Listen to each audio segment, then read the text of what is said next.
Here we go with 8 more viewer comments from videos and emails. So let's see what they are.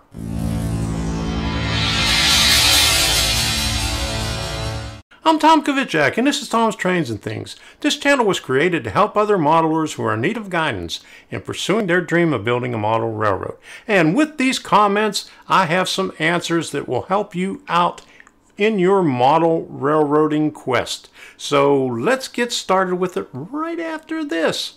If you would like to see more videos about model railroading that could help you out like this one, go ahead and hit that subscribe button and ding that bell. Then you'll be notified whenever I have a new video coming out. And check out my playlists. They are categorized for you to find easily.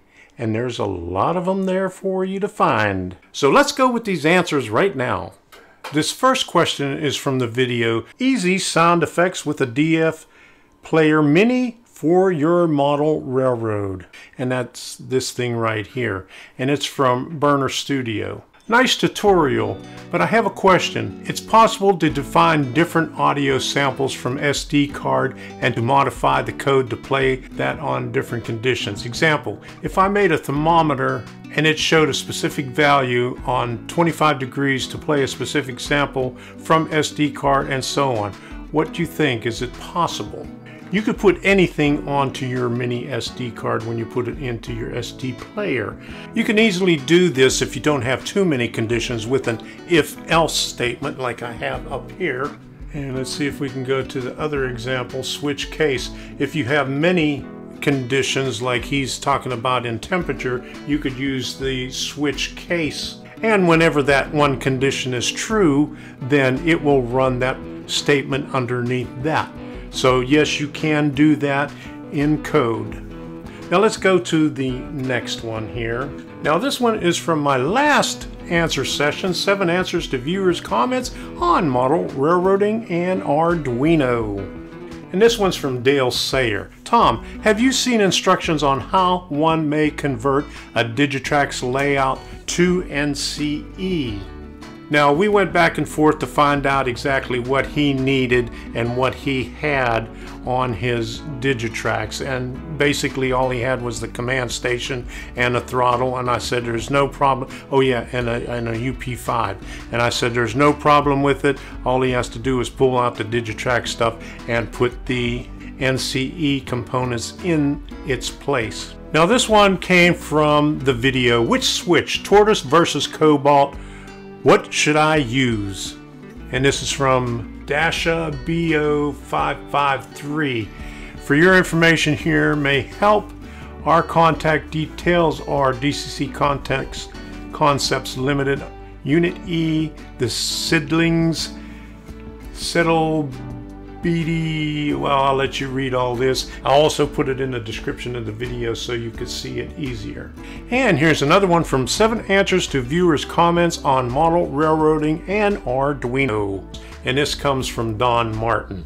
He says, Tom, I'm trying to create an in-track speedometer using the IR sensors. The problem I have is if I turn up the LED room lighting, I trigger the sensors. They are buried in the track. In doing more testing, I found that bright daylight will also trigger them. I've attempted to use the pot to make them less sensitive, but all that does is basically turn them off. So for me, it looks like I can't bury them in the track, but need to have some kind of sheltered space for them, like a tunnel or perhaps across a track.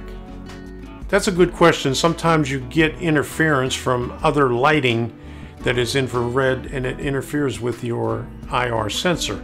And we went back and forth a few times, you know, with different suggestions. I suggested putting them in a building and going across the track, but finally I came up with either using electrical tape, taping the outside of the IR sensor, or putting shrink wrap on it and then cutting it off. That's what I did. I didn't do that with my IR sensors, but if you look back on some of my videos where I had the ambient light sensors, I put shrink tubing on the outside and then cut it off so it wouldn't get any excess light from the sides of the fixture. This is the IR sensor that we're talking about here, and basically you could either put tape around here on either one, the transmitter and the receiver, or you could put shrink tubing on there, shrink it down, and then cut it off flush so it doesn't get any rays in from the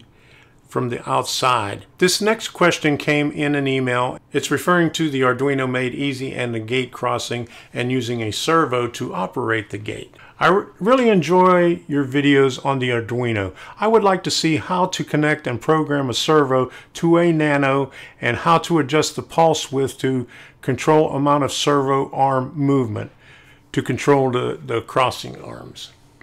That video is coming up pretty shortly.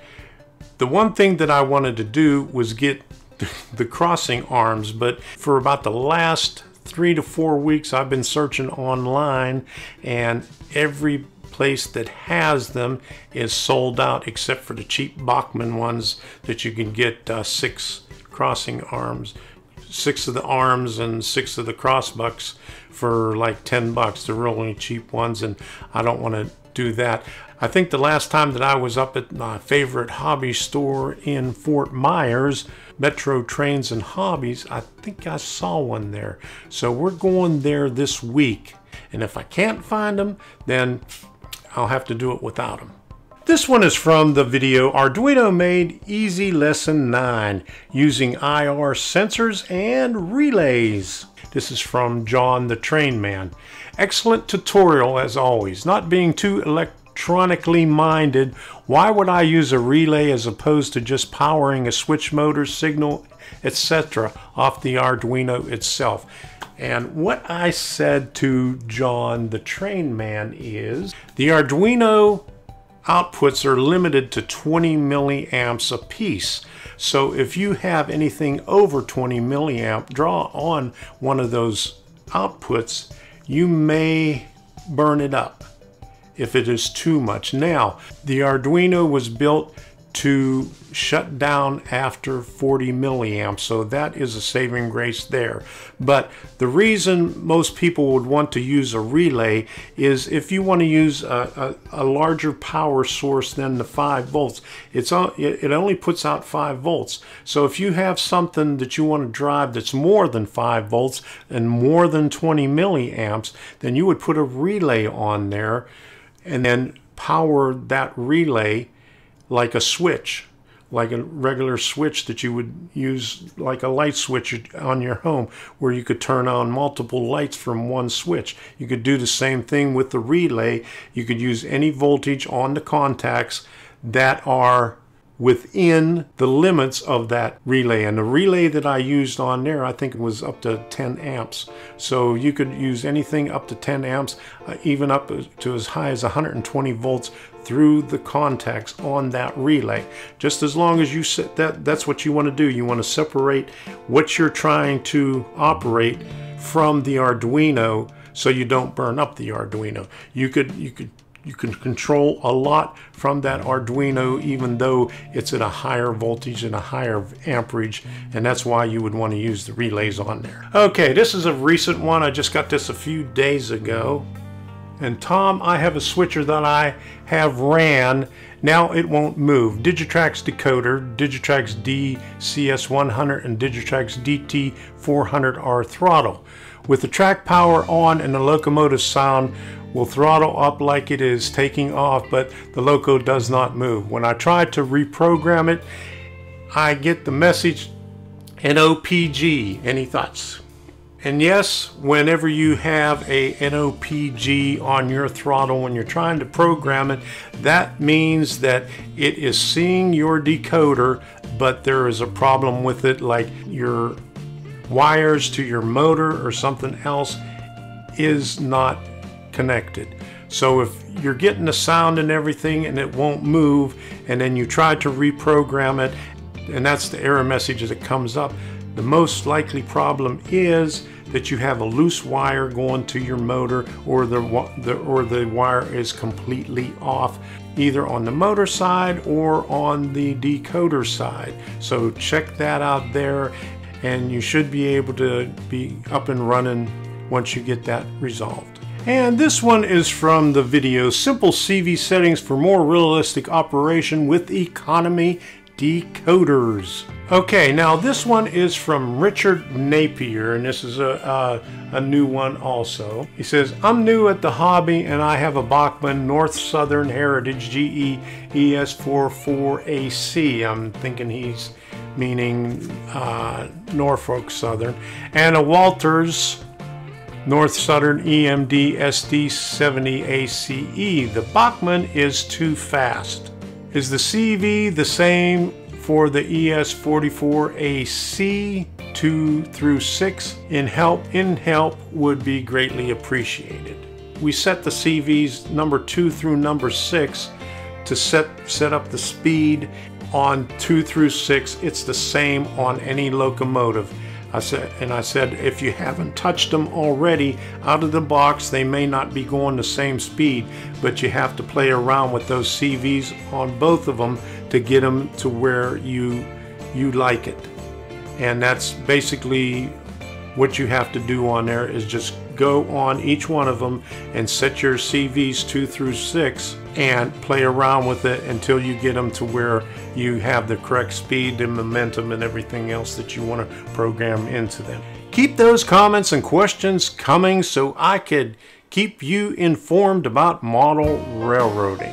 More videos coming your way every week, so keep an eye out for them and don't forget to hit that bell and subscribe. So until the next time, we'll see you. I'm Tom Kovichak, and this is Tom's Trains and Things. This channel was created, and there goes the phone.